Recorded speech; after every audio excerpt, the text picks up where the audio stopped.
vamos a estar probablemente, pero no vamos a dejar de consumir medicamentos, no vamos a dejar de ir a hacernos radiografías o tomografías computadas. El sistema capitalista no va a dejar de ser capitalista porque comamos natural. Ni siquiera vamos a representar una alternativa porque comamos natural y verde. Y estamos llegando a un momento de saturación donde vamos a seguir siendo esclavos de un sistema económico, pero con buena salud, lo cual requiere reflexionar y lo cual nos trae a la temática del poder visionario. Mucha gente que uno escucha hablar cuando va por primera vez a una dietética y pregunta sobre consumir esto o consumir aquello a la persona que la atiende, no es una estadística que yo haya hecho, pero concurriendo a hacer sondeos existenciales, no encuestas, mucha gente va a parar a la dietética no necesariamente para adelgazar, sino para ver si encuentra algún método natural de resolver problemas de salud, lo cual es bueno. Es mejor que consumir los productos farmacéuticos que venden las transnacionales farmacéuticas.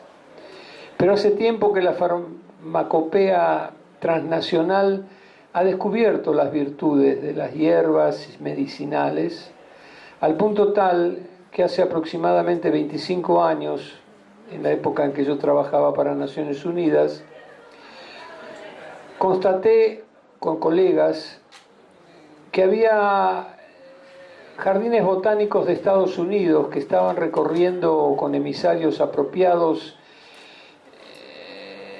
países de Centroamérica, pidiendo tener acceso a los chamanes, a los sanadores naturales, a los brujos de las tribus, con el argumento de que querían salvar esa farmacopea natural y tradicional para que no se perdiera, porque a medida que los viejos chamanes se iban muriendo, se iba perdiendo la sabiduría ancestral.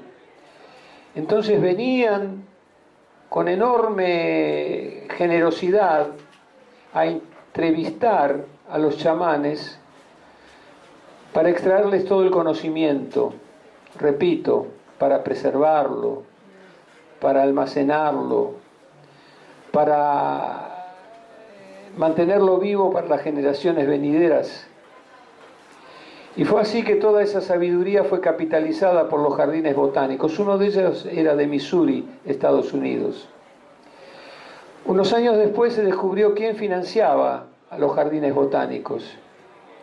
Y eran los laboratorios Merck y Sharpie-Dohme, que después rápidamente en sus laboratorios disciernen cuáles son los principios farmacológicos que tiene la hierba y van corriendo y lo patentan. Yo me he encontrado en almacenes naturales en Boulder, en Colorado, en Estados Unidos, con productos de cosmética natural, con el emblema rosa mosqueta con la palabra de marca, con el emblema de marca registrada. O sea que todos nosotros somos pasibles de ser patentados. Se están patentando los genes humanos, se están patentando las enzimas, se está patentando todo lo que los naturalistas han conseguido. El capitalismo lo está patentando. De la misma manera que las mejores patentes de energía solar están en poder de las compañías petroleras, que cuando se acabe el petróleo ellos nos van a vender la energía, pero solar o eólica. O sea que estamos sujetos a un estado de asalto frontal, donde vienen, como decía Javier Rodríguez Pardo con el libro que escribió sobre las mineras, vienen por el oro, vienen por todo, era el título del libro, y efectivamente vienen por todo, incluidos nosotros. Ahora con la nanotecnología y con la inoculación, microinoculación de elementos químicos o elementos minerales o elementos sintéticos, el Estado capitalista viene preparándose para poner en el mercado una nueva generación de medicinas que van a reemplazar las viejas medicinas. pero que van a costar más caras que las viejas medicinas y van a costar mucho más que la medicina natural. O sea que nos encontramos en el medio de una situación donde por un lado nos sentimos cómodos con el modo en que nos alimentamos, con el hecho de haber escapado de la farmacia tradicional y estar curándonos de nuestros problemas de salud de manera natural. Pero pasa algo gravísimo. Seguimos muchos de nosotros viviendo en metrópolis donde la vida no es natural y donde las toxinas son cada vez más. Los océanos se están acidificando,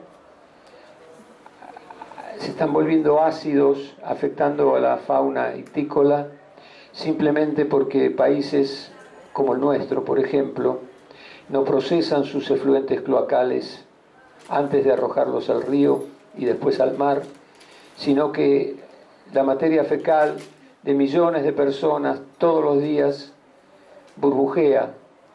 En el caso nuestro, enfrente de Berazategui, Río de la Plata, donde desagotan las cloacas máximas de Buenos Aires y el Gran Buenos Aires. O sea que no es solamente el aire contaminado de los caños de escape, no es solamente el hecho absolutamente ridículo que del mismo río que estamos contaminando con cloacas, estamos extrayendo el agua que cada vez más caro tienen que procesar las potabilizadoras, en este caso la empresa Aguas Argentinas, que era de capital francés, se fue del país, francesa con un título Aguas Argentinas. Entienden cómo se manejan las paradojas en el mercado. Y no es que se fueron los franceses. Uno dice, bueno, está bien, ahora es nacional la empresa, se llama AISA, es del Estado, y potabiliza el agua, por supuesto, con cloro y muchos elementos químicos, pero por lo menos la gente que no tiene presupuesto para consumir agua de origen mineral toma el agua de la canilla y le hace la mamadera a los chicos con el agua de la canilla y cocina los fideos con el agua de la canilla. Los fideos son orgánicos, pero el agua es clorada. Pero no vengo a hablar de eso tampoco. La paradoja final está en que si no asumimos como ciudadanos que tenemos que protagonizar la realidad más allá de una gama específica del consumo pintada de color verde, tenemos un grave problema. Tenemos el grave problema que tarde o temprano la naturaleza no va a ser apta para consumo. De ahora en adelante estamos en situación de emergencia. Hace 15 o 20 días Corea del Sur ha suspendido la importación de productos marinos de origen japonés. A consecuencia del desastre de la planta nuclear de Fukushima, millones de litros de agua radiactiva siguen siendo vertidos diariamente al mar de Japón. Las fotos satelitales que no se dan a conocer al público, con rayos infrarrojos, detectan hoy en día una mancha radiactiva impresionante introduciéndose en el Océano Pacífico. Eso va a la cadena alimentaria. Ustedes recordarán, los que son más grandes, que cuando se produjo la catástrofe de Chernobyl en Ucrania en 1986, hubo ciertos escándalos ecológicos, hablando de las papas polacas, hablando de los pollos del ministro Masolín. En la época yo vivía parcialmente en Brasil y vino una carrada de containers de Europa con leche en polvo de origen holandés e irlandés, con índices de radiactividad que la salubridad pública brasileña lo resolvió de manera bastante criminal. Cuando el tope en becquerelios, que es la medida de radiactividad que se usa para los alimentos, excedía los 100, que era el tope para el control de sanidad pública en Brasil, y venía, según denuncias de los ecologistas, marcando 400, 600 becquerelios. La autoridad sanitaria brasileña lo resolvió instantáneamente, agregó un cero, ya no era más 100 becquerelios de tope, sino que era 1000. Y como estaba todo por debajo de 1000, se comercializó la leche en polvo en los supermercados populares, por supuesto mucho más barata que la leche en polvo de otro origen. Eso no se computa. La carne radiactiva de Chernobyl, de los renos de Escandinavia, se comercializó en Venezuela. ¿Pero por qué pasa eso? Porque se sabe que nosotros, los que vivimos en el tercer mundo, estamos vivos porque tenemos una gran resistencia física. Los africanos tienen resistencia física, los asiáticos tienen resistencia física y los sudamericanos, nosotros honorablemente tenemos gran resistencia física y podemos comer comida radioactiva que no nos va a hacer nada. No nos va a hacer nada la semana siguiente. Pero está estudiado científicamente que un tumor de origen radiactivo puede tomar entre 25 y 30 años para manifestarse. Y algo que se borró de la temática internacional fue que hasta 1966, desde 1945, quiere decir durante 21 años, las grandes potencias estuvieron realizando en muchos lugares del planeta experimentos nucleares, atómicos a cielo abierto, en la atmósfera. Y todo eso, todo lo que sube, baja, se precipitó. ¿Dónde se mide el impacto de esos 21 años de experiencias atómicas en la atmósfera? Se mide en la siguiente ecuación. A comienzo del siglo XX, la leucemia infantil era una enfermedad rarísima, pero más que rarísima, muy ocasional. Hoy hay salas de oncología pediátrica en todas las clínicas, en todos los hospitales, empezando por el Garrahan, con chicos de cabeza afeitada. Estamos pagando el impuesto a esos 21 años de Guerra Fría, que no se peleó en Europa, se peleó en la atmósfera. Quiere decir que todos nosotros somos ratoncitos del laboratorio, sujetos a los experimentos genéticos. La agricultura está llena. Basta abrir los suplementos rurales del sábado de Nación y Clarín para ver cómo las transnacionales de alimentos genéticamente modificados están publicitando sus productos. Hay una resistencia total de la industria biotecnológica a que sean rotulados los alimentos identificándose como los que contienen en parte o en todo origen biotecnológico. Y esa es la extraña lucha en la que estamos inmersos.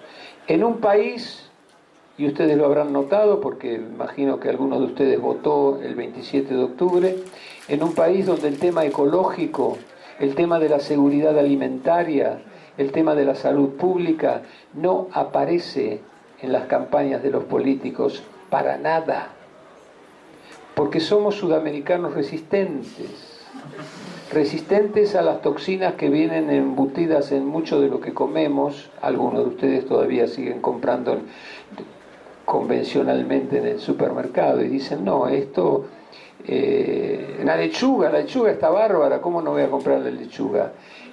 No la compra orgánica porque cuesta más caro en las proveedorías orgánicas, pero compra la lechuga, pero la lava bien, para que no tenga bichitos.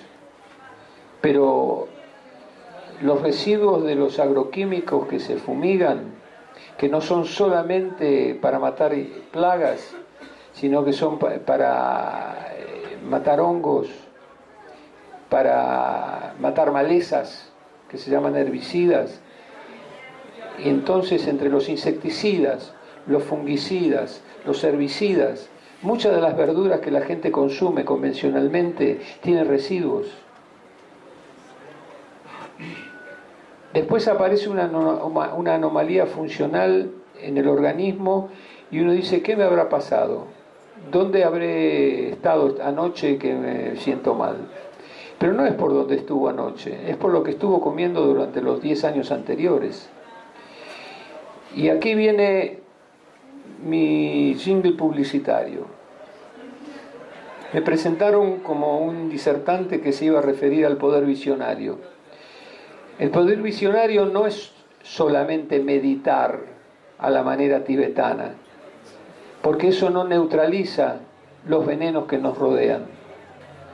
Los venenos no son solamente lo que viene en la comida. Viene plomo en las pinturas al aceite, por decir un elemento que la gente utiliza a veces cuando pinta caseramente en su casa con pinturas al aceite. Y viene con lo que respiramos, ya sabemos, pero viene con muchos elementos que compramos y que son tóxicos y que no lo sabemos. Ahora bien, en este momento se está produciendo una división radical en las sociedades contemporáneas.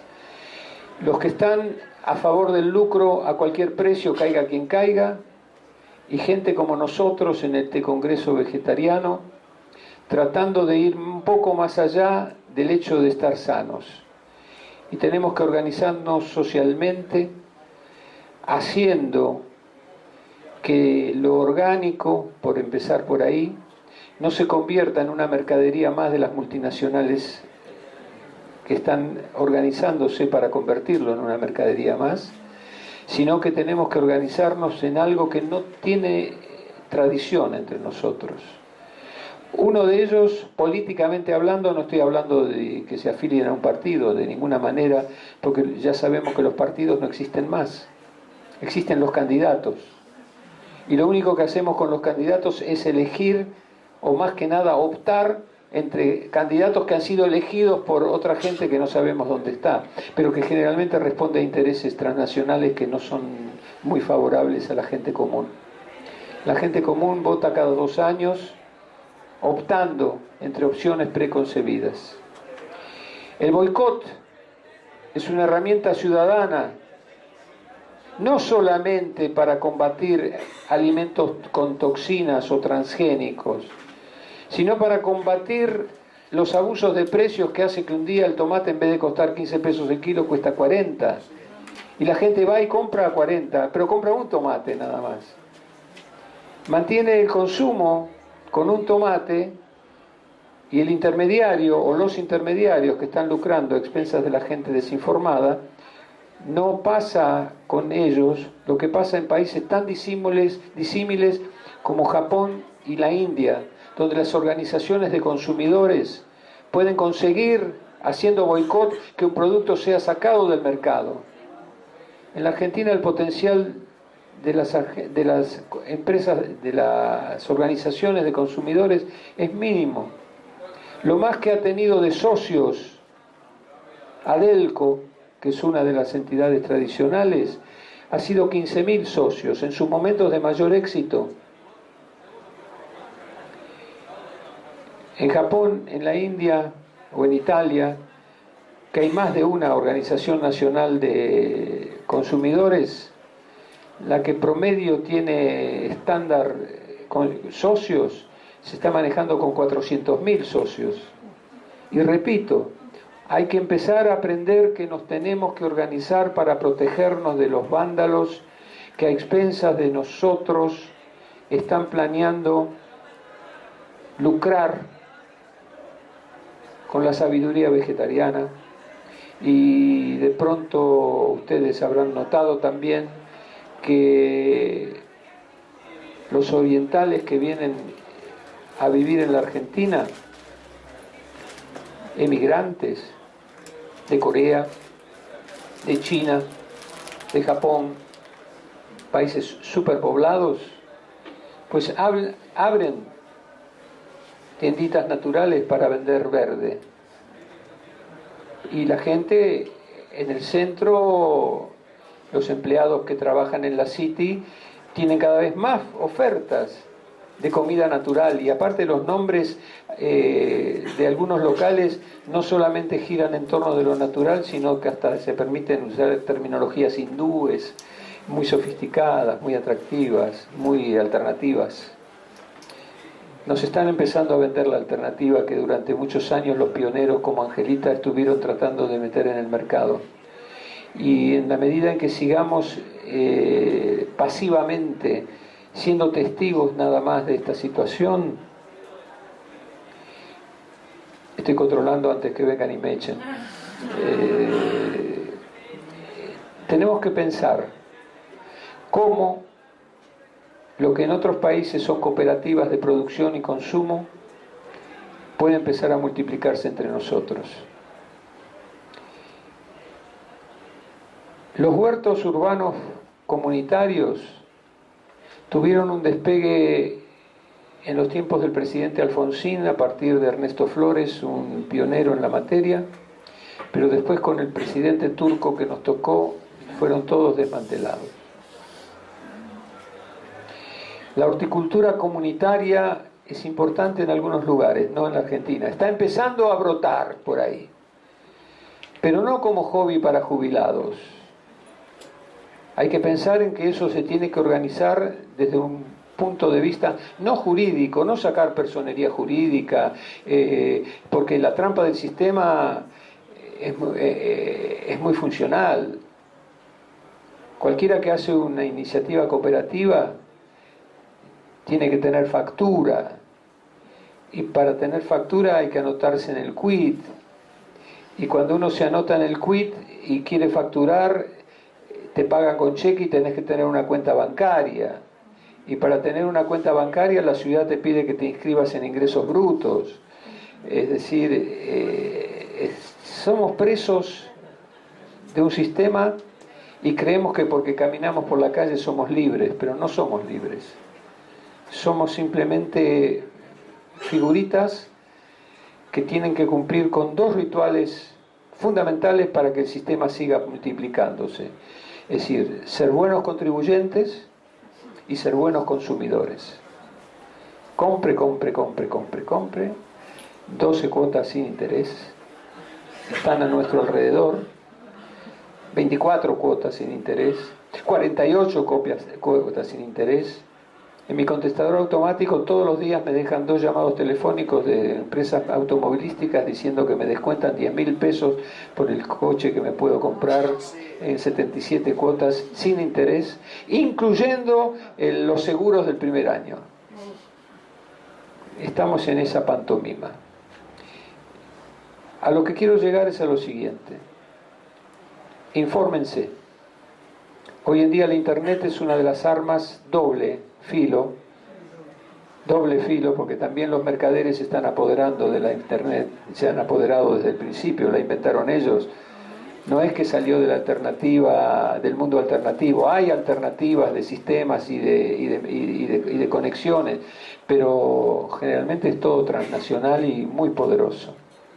Y además sirve que si uno es un conspirador de algo, como ustedes bien sabrán, no solo nos espían a nosotros, sino que espían a los presidentes, a los primeros ministros, a los jeques árabes, al portero de mi casa, a todo el mundo. Estamos todos sujetos a sistemas de control, de supervisión, porque hay ahora una tolerancia.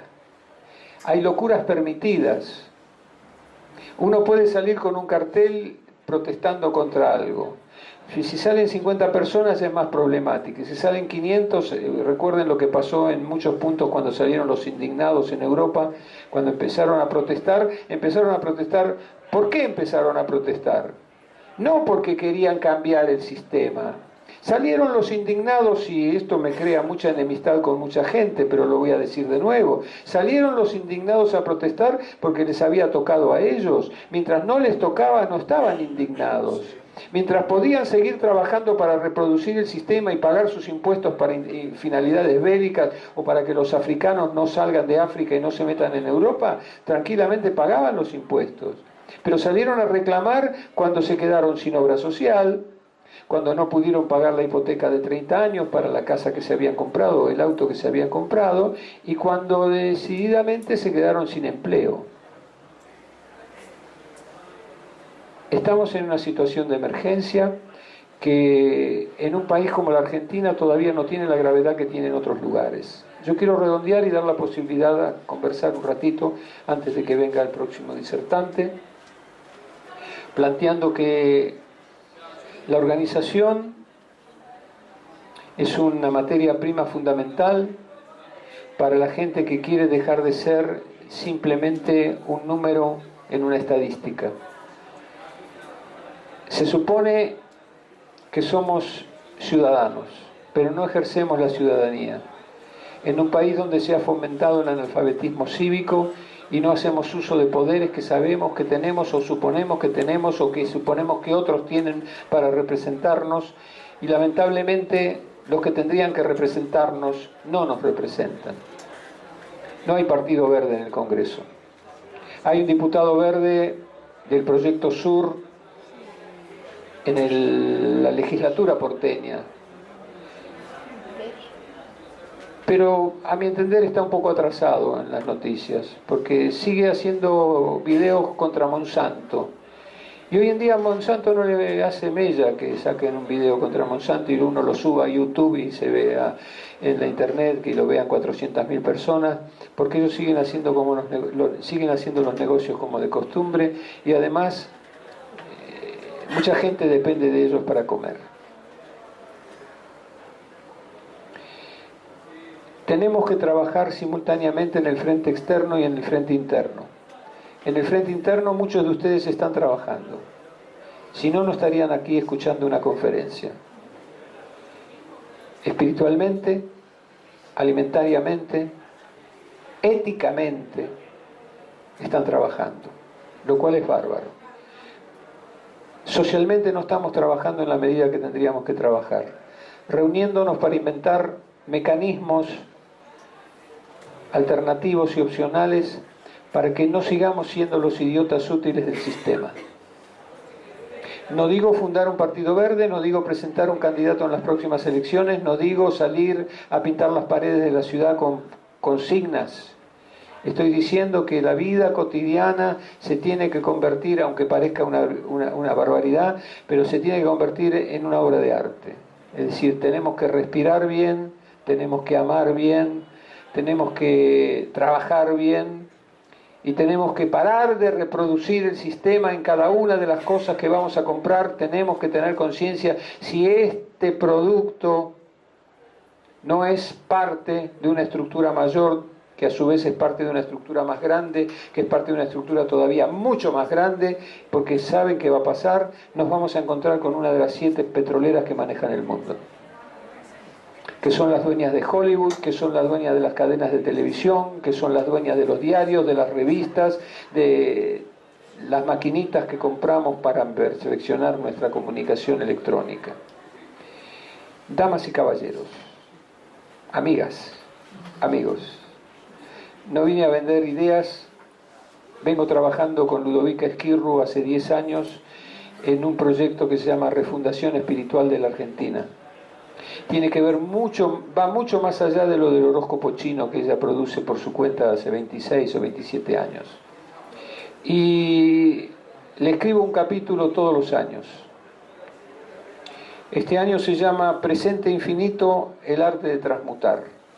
No estoy haciendo publicidad para Editorial Atlántida para que cuando salga el horóscopo 2014 vayan y lo compren. Pídanlo prestado y les pido que se fotocopien mi nota. Así, descaradamente. Creo que va a ser bueno para su salud moral, para su salud física, para su salud existencial. Para que se den una idea en qué consiste mi discurso, voy a abrir el diálogo con ustedes leyendo el poema japonés que abre el artículo. El poema dice: en una flor habita una perpetua primavera, en un hombre transcurre un tiempo infinito, una flor se hace hombre, el hombre se hace flor, el tiempo infinito se vuelve primavera, la primavera se vuelve eternidad. Es de un poeta japonés llamado Shinjichi Takahashi, 1901-1987. Tenemos que convertir nuestra vida cotidiana en un poema. Textualmente es eso. Si no, estamos embromados. Gracias.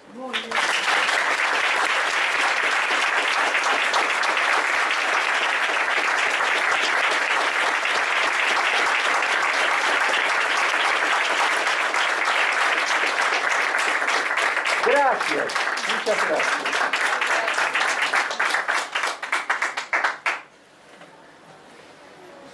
Empecé en 46, sí, más o menos respeté la consigna de los organizadores. Pueden preguntar, pueden comentar, pueden leer un poema, no sé si no hay reglas para la comunicación en mis charlas. Sobre el agua. Sí. Usted decía que el agua mineral es más saludable, pero... No dije que es más saludable. Bueno. Dije que hay una gente que desconfía del agua de la canilla y consume agua mineral. Bueno. Porque el envase contamina el agua mineral también, el envase de plástico. Bueno, la contaminación va mucho más allá. Porque los franceses se fueron de aguas argentinas, pero se compraron Villa del Sur y Villavicencio.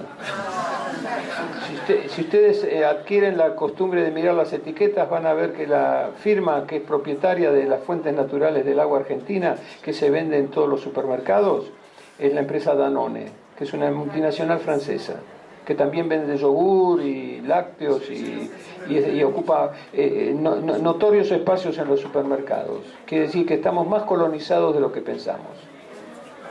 Pero es compleja la cuestión, porque usted habla de los envases. La industria del packaging, que es poderosísima, mueve millones en el mundo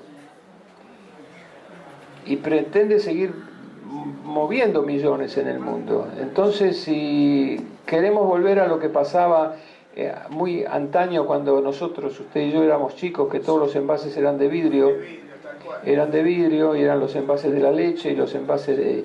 Además, no digo, cuando yo era chico, el agua Villavicencio se vendía en envases de vidrio, pero se vendía en la farmacia, era un producto medicinal para la gente que estaba convaleciente de alguna intervención quirúrgica. No se servía agua mineral en la mesa de la casa, se bebía agua de la canilla o sifón, soda. ¿Alguien? Sí. Yo le quiero preguntar sobre el agua. El agua de mar, ¿qué opina usted? ¿El agua de mar? El agua de mar que se está ahora tanto... Está contaminado el mar, si es bueno o no. Consumiendo. ¿Usted bebe agua salada cuando va de vacaciones?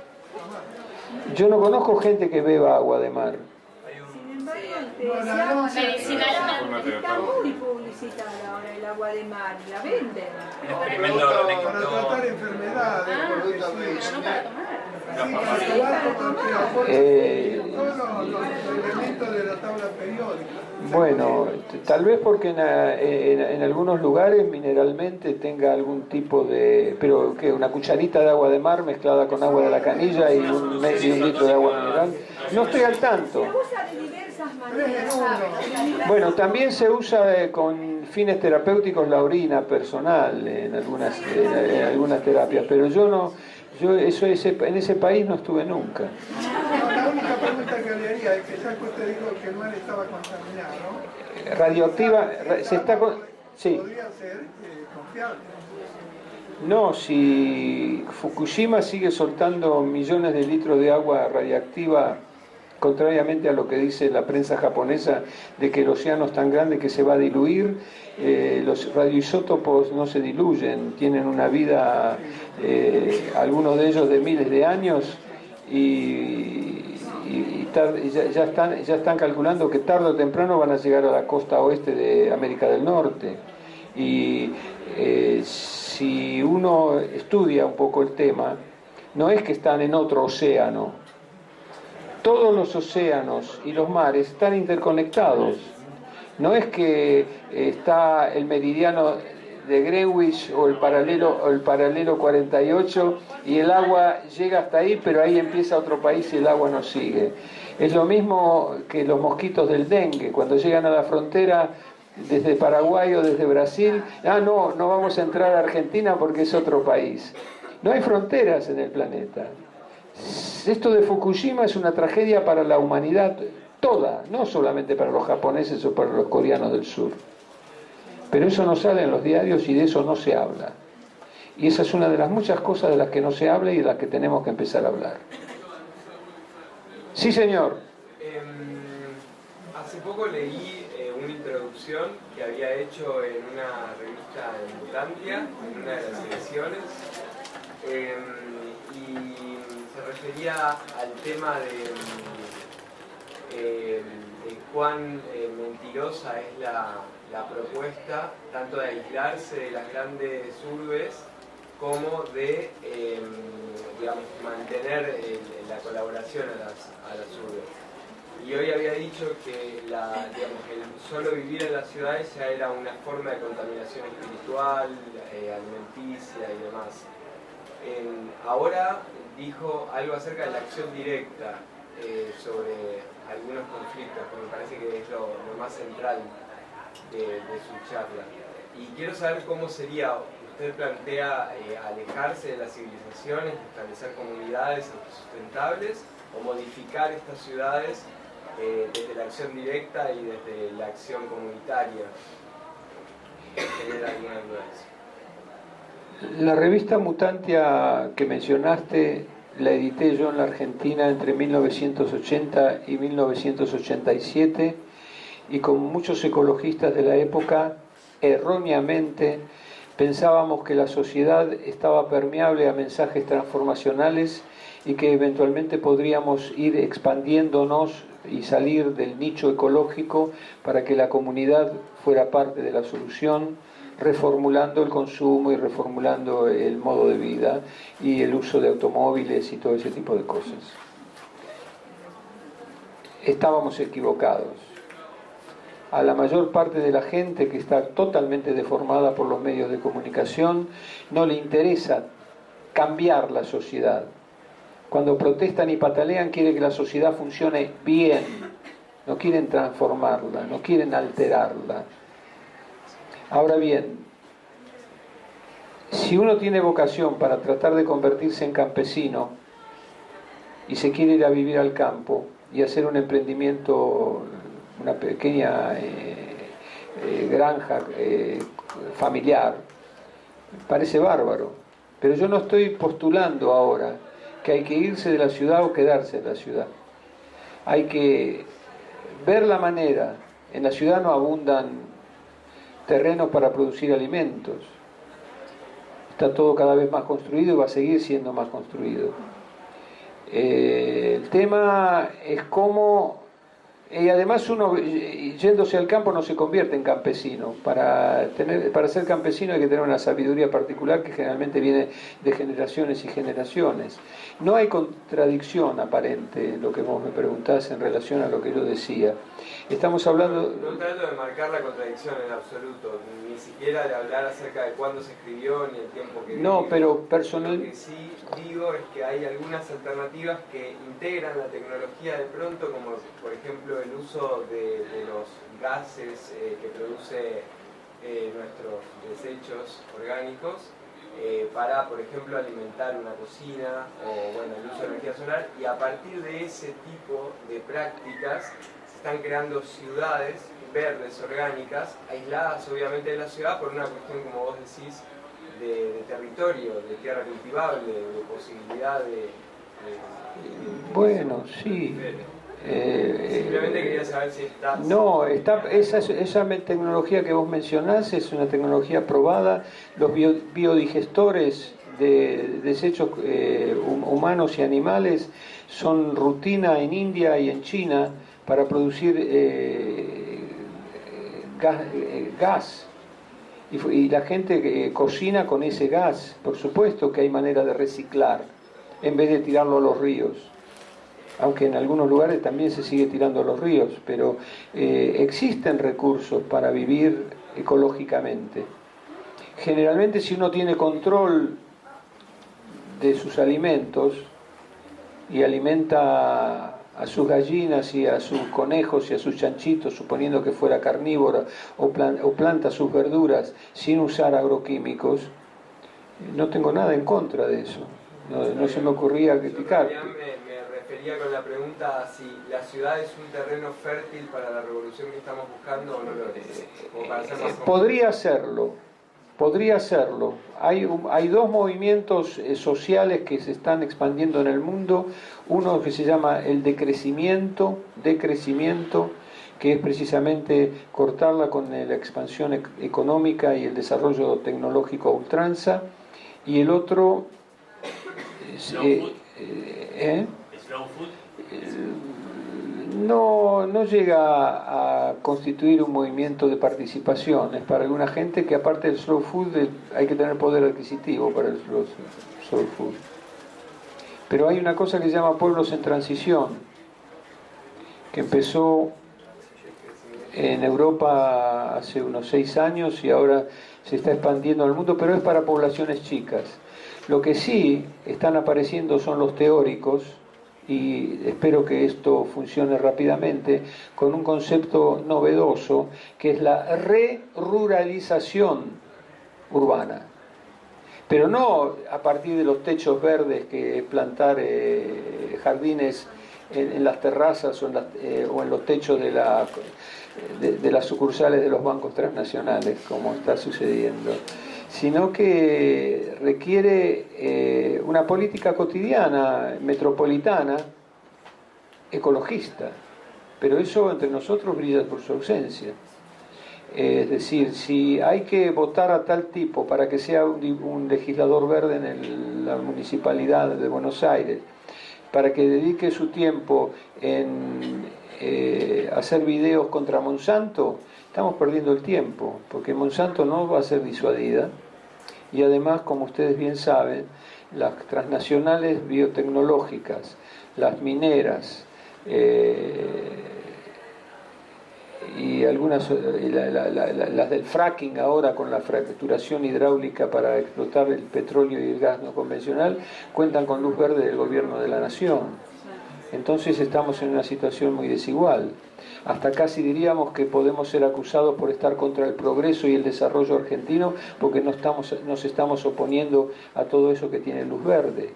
Pero para eso hay que alfabetizarse, y hay que alfabetizar, y hay que compartir la información sobre las iniciativas que uno conoce, que están siendo lo que necesitamos que suceda. Y lo que necesitamos que suceda es definir qué queremos poner en el lugar de lo que no queremos. Y que se anote el que se quiera anotar, y el que no se quiera anotar, que no se anote. Pero el que no quiera consumir verde, que no consuma verde. Pero la opción es personal, y ahí entran factores éticos que complementan los estéticos, pero que van más allá de lo ideológico y de lo monetario. Más o menos... Sí, o sea, me había quedado de hecho de su discurso de que el cambio es personal, que algo comunitario es muy difícil. El cambio personal es prioritario. Si yo soy un rufián y como natural, sigo siendo un rufián. Usé una palabra fina y palabras más duras que rufián. Pero sí. Sí, en todo lo que mencionás me da la impresión que la sangre de ese sistema que estás mencionando vendría a ser el capital, el dinero que usamos día a día, ¿no? Los capitalistas más que el capital. La plata es un billete de papel impreso. Sí, obviamente. Un sistema alternativo de economía podría ayudar a emancipar, digamos, estos mecanismos a los que estamos sujetos, digamos, a emanciparnos de eso. Hay cantidad de iniciativas y hay cantidad de experimentos espirituales y ecológicos en el planeta, muchos de ellos no publicitados, pero por ejemplo, yo mencioné los pueblos en transición hoy, es un movimiento que ya tiene entre 1000 y 1600 lugares en el planeta donde se está llevando a cabo, que tienen que ver con el consumo y fundamentalmente la seguridad alimentaria. Existen testimonios. En los 80 fue muy famoso un libro llamado Lo pequeño es hermoso, de Fritz Schumacher, que planeaba tecnología a escala humana. Hay un economista premiado con el premio Nobel alternativo, Manfred Max Neff, que pese al nombre alemán que tiene es chileno, con Antonio Lizalde, hicieron un libro revolucionario que no se consigue. Los libros más revolucionarios no se consiguen en general, ese es otro detalle de la profilaxis que impera en este mundo de libre empresa. Desarrollo a escala humana se llama. pero si uno rastrea en la internet esos nombres o esos títulos, los encuentra y tiene material formativo. Y hay experimentos ya muy conocidos de lugares de autosuficiencia. Los más tradicionales son Findhorn en Escocia, Auroville en la India, por mencionar dos que recuerdo en este momento, que son iniciativas integrales para evolucionar social y también individualmente, espiritual y materialmente. No es que uno se tenga que ir a meter en una cueva en los montes Himalaya y se convierta en un santo, no pasa por ahí. Pero no es fácil, no es sencillo. Yo como ecologista me he encontrado en una reunión en la provincia de Santa Fe hace unos años, que me encontré con un conocido y cuando me vio me paró así y me dijo, no quiero saber. Y yo sabía a qué se refería y le dije, ¿por qué? No le pregunté qué era lo que no quería saber. Siempre nosotros veníamos con más información sobre cómo nos estaban reventando la vida.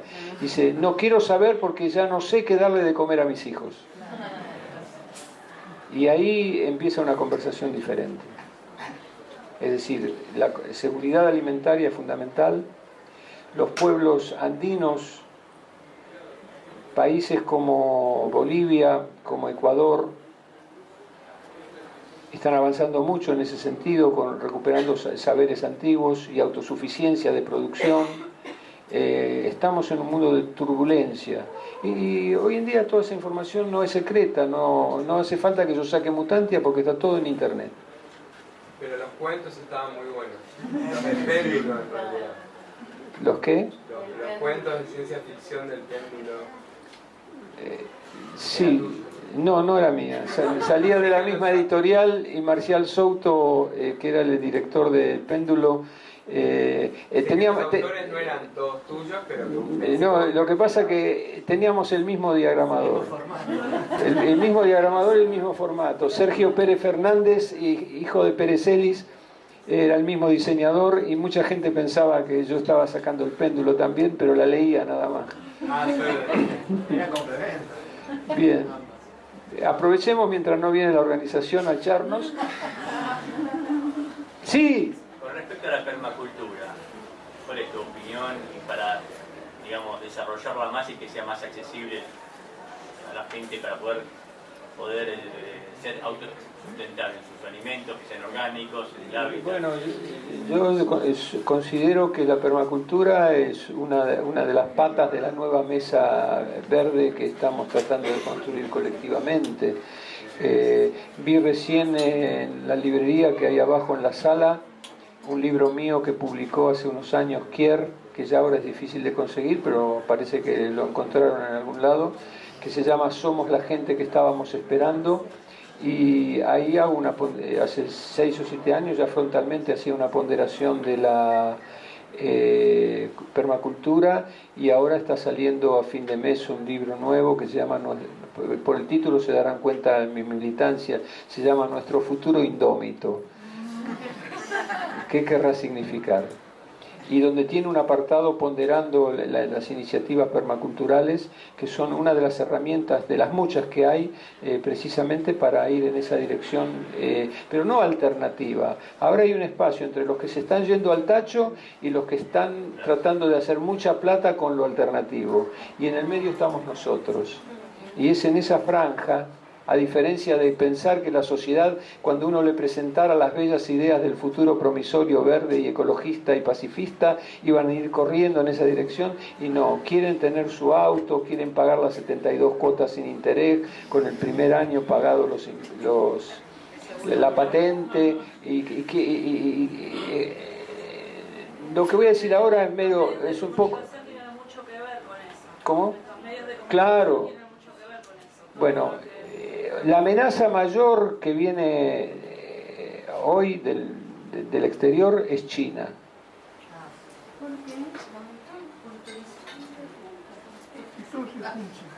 No es el chino del supermercado la amenaza mayor. China está comprando pedazos de países, textualmente, para cultivar alimentos. África está sujeta a esa iniciativa. Hubo un intento de comprar 300.000, o no comprar, se hace un leasing por 50 años para explotar. 300.000 hectáreas cuadradas en la provincia de Río Negro. Se levantó la comunidad local y lo paró. Porque hay una comunidad, la comunidad patagónica es una comunidad combativa. El Bolsón fue declarado hace muchos años municipio ecológico, fue declarado zona no nuclear cuando se quería hacer el basurero atómico en Gastre, a la par de San Marcos Sierras en Córdoba y a la par de Merlo en San Luis. ¿Por qué será? Porque hay gente local que está esclarecida y defiende su vida. La última hazaña de China de hace aproximadamente un mes fue compraron el 5%, lo arrendaron, el 5% de Ucrania. Las tierras buenas, las tierras fértiles, no el desierto, precisamente para cultivar alimentos. La información como quieren, digamos, hay cosas que bueno, de interés general que nos revelan, pero uno ve que hay una falta de información total de otras cuestiones más importantes quizás. Bueno, y con las propagandas ni hablar. Las redes de radio, televisión, prensa están, y agencias de publicidad y los grupos de presión están todos monopolizadas. Y son transnacionales y no van precisamente en dirección de los intereses de la gente común, sino de los inversores. ¿Es cierto que Chevron está contaminando las napas? ¿Cómo qué? Las napas de agua, que Chevron está contaminando las napas de agua. Chevron, la empresa petrolera. ¿Quién se lo dijo? Un amigo me dijo eso. Bien, ese es... hay una película que se llama Gasland, que está en internet, con subtítulos en castellano, así como suena, Gasland, una sola palabra, que se llama Tierra de Gas. La hizo un joven cineasta que había comprado una propiedad y se había ido a vivir al campo y vivía en el medio de los bosques. Loco de la vida. Un día le llega una circular que le ofrecen hacer unas perforaciones en su terreno sin compromiso de su parte por un lapso de tiempo determinado, y le ofrecían pagarle un royalty de $100.000. Dijo, qué bárbaro, $100.000 llovidos del cielo. Entonces, antes de aceptar los $100.000, agarró el auto y recorrió la región a ver a sus vecinos, a ver si lo habían recibido. Sí, lo habían recibido. Y era para hacer fracking, la fracturación hidráulica. Es lo mismo que Chevron quiere hacer en Vaca Muerta. Está haciendo en Vaca Muerta. Está empezando a hacer en Vaca Muerta. Y comprobó entre sus vecinos que hubo vecinos que agarraron corriendo los $100.000. Pero ahora tenían algunos problemas.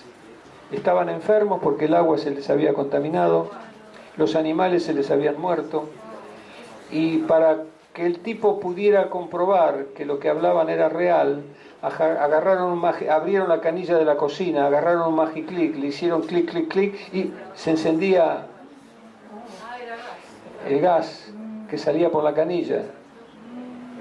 Entonces hizo un documental llamado Gasland, que está subtitulado en castellano y está en la internet. Ponen en Google Gasland y lo pueden ver. Ya hizo la segunda parte y empezó a ir a ver al intendente, a los políticos y qué sé yo, y a nivel estatal las asociaciones petroleras han hecho presentaciones y estudios avalados por las universidades más importantes, donde todos dicen que eso es imposible que esté sucediendo, debe haber algún otro tipo de problema. Y ahora peor para el pobre muchacho porque han contratado a las dos más poderosas empresas de relaciones públicas y le están haciendo una campaña de descrédito, porque le dice, presente los documentos científicos que demuestren que eso está pasando. Eso primero es un deporte muy caro. Y segundo, nadie va a firmar un informe científico porque tiene que ser de alguna universidad calificada y los investigadores están todos comprados. No es para preocuparse inmediatamente. Yo tomo agua de la canilla, prudentemente. Pero usted lo veo muy preocupado por Chevron, señor, pero no es en reuniones como esta donde vamos a parar a Chevron. Tampoco yendo a poner bombas en la sucursal de Chevron. Pero educando a nuestra familia, educando a nuestros vecinos, educando a nuestros amigos. Hoy en día la Internet tiene cantidad enorme de materiales. Una de las páginas latinoamericanas hispanoparlantes más importantes se llama Rebelión. Ponen Rebelión en el Google, aparece la página Rebelión y ponen Economía Social en el menú. Y ahí hay cantidad de materiales, artículos que uno se puede tomar el trabajo de imprimirlo, fotocopiarlo. Fotocopiar una nota de 4 o 5 páginas a 50 centavos cada uno le cuesta 2.50. Por 2.50 usted puede hacer un acto revolucionario y es complicarle la vida a un pariente diciendo, ¿oíste hablar de Chevron? No, ¿qué es? ¿Una marca nueva de motocicleta japonesa? No, es una multinacional petrolera que está haciendo esto. Entérate. Cada uno de nosotros tiene que convertirse en dilucidador del prójimo. Porque si el prójimo está viendo caiga quien caiga, por ahí no vamos a llegar nunca. Sí, hay como 17 manos levantadas. Vos ya hablaste, atrás tuyo hay alguien, allá en el fondo hay alguien. A vos te vi ya, ¿eh? Acá, el que está a mi derecha, acá. Sí. Para mí, es una opinión nomás. Ahí no miren. Para mí la revolución nunca dio un resultado positivo. Para mí en realidad el cambio siempre se genera de cuando uno está bien, es lo mismo que cuando uno se compra una remera, se compra un auto y el otro lo quiere porque lo veo que lo quiera. Cuando vea que una persona que ella está bien, no tiene enfermedad, que se está transmitiendo felicidad y amor a la otra persona, el otro también lo va a querer. Él es feliz, yo también lo quiero. Para mí el cambio es por uno mismo. Si uno empieza a dejar de consumir del supermercado, porque en realidad el capitalismo se basa en eso, en consumo, en capital. Cuando uno empieza ya no tiene clientes. Hay una pequeña masa que lo deja de hacer. Y la otra persona también. Sí, yo los alimentos los hago con mi hijo en mi casa, no los compro. Ah, qué lindo. Entonces en vez de comprar y llamar a la pizzería, se juntaron a cocinar y tardaron 1 hora, pero ese alimento estuvo con cariño hecho. Y quizás a mí me pasó, yo por lo menos no sé si la mayoría fue así, pero yo aprendí y empecé a comer mejor. Siempre fui vegetariana, pero ahora soy vegana y empecé a consumir mejor a partir de eso, de ir a un lugar y que veo que, che, que viene esta familia que está comiendo junta, cuando yo nunca lo comía junta. Mi familia siempre fue de discutir en una mesa, yo comía en un horario, mi papá en otro, y empiezo a ver estas cosas, estas reuniones que son lindas, que la gente se escucha, que tienen cosas que están buenas. Para mí el cambio es ese, cuando uno empieza a ver y ve que otra persona lo tiene y está bien y está feliz, la otra persona también lo va a querer. Lo importante es que nosotros sigamos así, porque cuando vos querés, a mí me pasa que me frustra mucho el hecho de querer cambiar el resto. Yo quiero cambiar a mi mamá que come carne y la verdad que no puedo. O sea, me pone mal que no haya tele, me pone mal. Ellos siempre van a querer ver la novela y no hay chance que eso. ¿Y qué pasa? Cuando uno hace eso, se frustra tanto que lo único que muestra es frustración o odio o como que enojo. Y lo único que le hace es nada, pues, no, yo no quiero ser ella, porque ella está frustrada y está mal. Uno tiene que estar calmo, tiene que estar tranquilo y demostrar que, bueno, seguí comiendo carne, qué sé yo. Después vemos quién está en el hospital. O que pase el tiempo y que solitos van a venir ellos a decirte, che, ¿qué onda? ¿Entendés? ¿Qué onda con esto de que por qué él viene tan cansado, tan estresado del trabajo y vos estás tan tranquila llevando la vida? Entonces, es mi opinión. Me parece que está bueno. Claro que está bueno. Nada que opinar en contra de eso.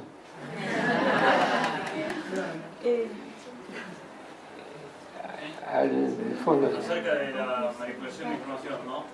¿Qué opinión hay o quién controla la información de la etiqueta de los productos que uno puede llegar a comprar? O sea, ¿cómo sabemos que eso no está manipulado? No hay No hay reglamentación alguna que obligue a identificar todo el contenido de los alimentos en la Argentina. En Europa y en Estados Unidos, todos los ingredientes artificiales que pueda tener un alimento están identificados en la etiqueta. Aquí generalmente o se omite o se disfraza. En Estados Unidos durante muchos años el Sweet and Low, que era el edulcorante de mesa más popular, con sacarina, se comprobó que había producido cáncer en animales de laboratorio y la ley le obligaba a Sweet and Low sacar en cada paquetito la inscripción advertencia al consumidor. Este alimento, este producto ha causado tumores a animales de laboratorio. Ahora te ponen en los cigarrillos una leyenda que dice fumar produce cáncer, con lo cual han conseguido dos cosas: siguen vendiendo cigarrillos y la gente sigue fumando. No se puede luchar contra la estupidez humana. Lo digo tiernamente. En definitiva el cambio. ¿Cómo? En definitiva, yo pienso esto. El cambio es de cada uno. Uno cambia, uno empieza cambiándose a sí mismo y tiene que... Y claro, si se convierte en ejemplo, si uno demuestra que comiendo solamente lechuga puede vivir, que no están así, pero no importa, si uno está sano, su salud es un argumento social. Y si uno comprobó que la receta que le dieron de este té le solucionó un problema, no necesita que venga yo o que venga la Unión Vegetariana a decirle tenés que compartirlo con tu familia, con tus seres queridos y con tus hijos. Uno lo hace espontáneamente. Sí, el cambio es de cada uno. El cambio, si no cambia uno, no cambia nada. Cambiando yo, cambia el mundo. Pero hay que convertirse en artesanos de la comunicación social alternativa, socializando la información saludable. Pero eso está pasando en la sala de abajo. Yo no vi todavía ninguna transnacional haciendo publicidad de productos saludables abajo. Más bien no. La esquina de las flores no es una transnacional. Es una empresa exitosa, pero no es una transnacional. No, la conocemos de bueno, años, Angelita. Y le debemos mucho. Somos muchísimas. Aquí tenía un candidato. Sí, ¿qué tal? Bueno, mira, te iba a preguntar, por un lado, el tema del calentamiento global, que hay diferentes posturas, sí.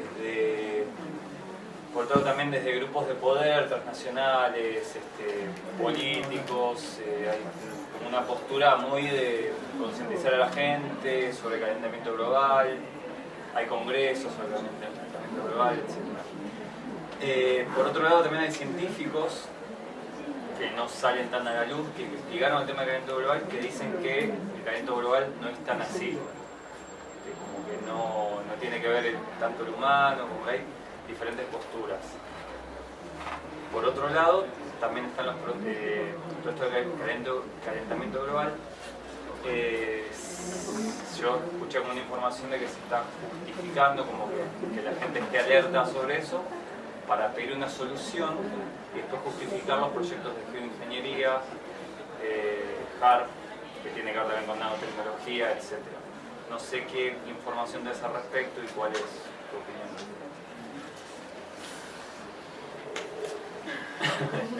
Son 6 temas al mismo tiempo. La polémica existe porque hay intereses muy concretos que pretenden que se deba minimizar la presunta amenaza del calentamiento global. Hay una situación que no precisa demasiada reflexión para saber que Naciones Unidas, que supuestamente tendría que estar manejando estos asuntos, no los está manejando, o por lo menos no los está controlando. Todas las cumbres que se han hecho de medio ambiente y las últimas, que son todas sobre el problema ambiental, el calentamiento global, han terminado en la nada. Personalmente considero que no tiene demasiada importancia si es de origen humano o no. Lo que sí tenemos que saber es que para que funcione este mundo que nos rodea, para que funcionen esas lamparitas que están acá arriba, acá en la casa de cada uno de ustedes, en este planeta se queman todos los días, de todos los meses, de todos los años, y va a ir aumentando, 92 millones de barriles de petróleo. 92 millones de barriles de petróleo. Es una máquina que no puede parar. Si se cortara la electricidad, a las 3 semanas empieza a morir la gente a raudales. Porque no hay terapia intensiva, no hay conservación de alimentos, no hay luz eléctrica. Si estamos en pleno invierno, como hay crudísimos inviernos en algunos países del mundo, si no hay calefacción, la gente se muere de frío. Es decir, no se transporta alimentos a lugares aislados. Sería una hecatombe. Pero discutir si la culpa es de los humanos o no es una discusión improductiva. Tengo una pequeña acotación. Por ahí lo que me refería es que la misma gente que organiza las cumbres sobre calentamiento global, que nos proponen soluciones, son las mismas personas, las mismas transnacionales que también ocasionaron el problema. O sea, que hay que estar atentos también a las soluciones que nos proponen. Pero eso es así en todos los órdenes de la vida. Las grandes potencias que se reúnen cada tanto para discutir los problemas de la paz son las principales fabricantes de armamentos y son los que tienen veto en el Consejo de Seguridad de Naciones Unidas. Estamos cabalgando un caballo hipócrita. Pero te quiero decir una cosa. Al principio se hablaba de calentamiento global. La ONU dejó de hablar de calentamiento global y empezó a hablar de cambio climático. Ya la palabra calentamiento salió. Cambio climático. Ya no se habla de cambio climático en las conferencias de Naciones Unidas. Se habla de fenómenos extremos. Es decir, se va atenuando la cuestión. Pero atrás de todo eso están organizaciones, grupos de presión, que en inglés se llaman lobbies, financiados por las propias empresas petroleras, para sembrar confusión y desacuerdo. Y no se llega nunca a un acuerdo. Y la idea de las compañías petroleras, en el Golfo de México, en la plataforma de las Islas Malvinas, en la Patagonia, o en Irak, o en Irán, o en Nigeria, es seguir explotando petróleo hasta la última gota y seguir vendiéndolo. Pero lo peor es que nosotros no podemos parar tampoco, porque si no se nos cae todo encima.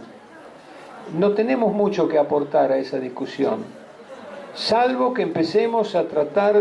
¿Ya llegó el nuevo disertante? ¿Alguno de ustedes es el que va a disertar después que yo me vaya? Que por favor pase. Yo pensé que no estaba. Leonardo.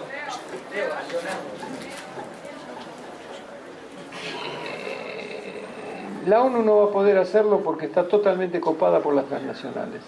La solución que proponen, que es la geoingeniería. La geoingeniería tampoco es una solución, porque es otra multinacional que viene a proponer ultras tecnologías para sembrar aluminio en las nubes. Sin embargo, lo que estamos comprobando es lo siguiente. Todos los días hay una catástrofe, o una sequía, una inundación, o un tornado. Es decir, el planeta está en estado de convulsión. Lo importante es que nosotros no estemos en estado de convulsión. Muchas gracias, hasta el próximo año.